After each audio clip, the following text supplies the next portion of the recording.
அனைத்து தென்னை சாகுபடி விவசாயிகள் மற்றும் தேங்காய் வியாபாரிகளுக்கு வணக்கம்ங்க. அனைவருக்கும் ஆயுத பூஜை மற்றும் சரஸ்வதி பூஜை நல்வாழ்த்துக்கள்ங்க. இன்றைக்கி தேதி 1/10/2025ங்க. வாரங்க புதன்கிழமை அன்னைக்கு நம்ம ஈரோடு மாவட்டத்தில் இருக்கிற மொடக்குறிச்சி ஒழுங்குமுறை விற்பனை கூடத்தில் பார்த்தீங்கன்னா விவசாயிகள் வந்து தேங்காய் வந்துங்க கருப்பு காய் தனியாகவும் பச்சைக்காய் தனியாகவும் தண்ணி ஆடாத வறண்ட தேங்காய் தனியாகவும் தொட்டியோட மட்டை உரிச்சு கொண்டு வந்துருவாங்க. தரம் மாதிரியாக வந்து லாட் போட்டு வச்சுருவாங்க. ஒவ்வொரு லாட்டுக்கு வந்து வியாபாரிகள் வந்து மறைமுக ஏலத்தில் ரேட் குறித்து கொடுப்பாங்க. இன்றைக்கி நடந்த ஏலத்துக்கு பார்த்தீங்கன்னா மொத்தம் 40,000 தேங்காய்கள் விற்பனைக்கு பதிவானதுங்க.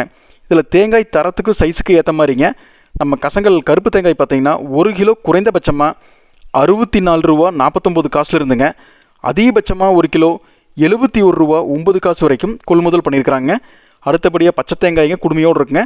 1 கிலோ குறைந்தபட்சமாக 61 ரூபா 18 காசுல இருந்துங்க. அதிகபட்சமாக 1 கிலோ 68 ரூபா 87 காசு வரைக்கும் கொள்முதல் பண்ணியிருக்கிறாங்க.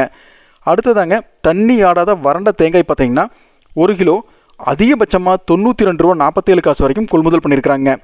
இந்த தகவல் உங்களுக்கு பயனுள்ளதாக இருந்தால் லைக் பண்ணுங்கள், எல்லாத்துக்கும் ஷேர் பண்ணுங்கள். அதே மாதிரிங்க இப்போ தான் முதன்முறையாக நம்ம சேனலை பார்க்குறீங்கனாலும் சரிங்க, இல்லை சப்ஸ்கிரைப் பண்ணாமல் நம்ம சேனலையும் பார்த்துட்டு இருந்தாலுமே சப்ஸ்கிரைப் பண்ணி சப்போர்ட் பண்ணுங்கள். நம்ம சேனல் பேர் ஏக்யூஎஸ்சி குரூப்புங்க. யூடியூப்பில் ஃபேஸ்புக்கில் பார்த்தீங்கன்னா பஞ்சாயத்து டேட்டா பேஜை ஃபாலோ பண்ணிக்கங்க. மேலும் உங்கள் பகுதியிலைங்க இது வந்து மண்டியில் நடக்கிற ஏல விலை நான் சொல்கிறேங்க. உங்கள் பகுதியில் தோட்டத்தில் வந்து வியாபாரிகள் என்ன விலைக்கு தேங்காய் எடுக்கிறாங்க, அதே மாதிரிங்க 100க்கு எத்தனை காய் வந்து லாபக்காய் எடுக்கிறாங்க அப்படின்னு கீழே கமெண்ட் பண்ணுங்கள்.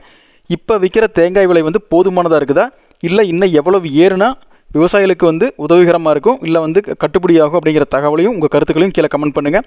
நன்றி, வணக்கம்.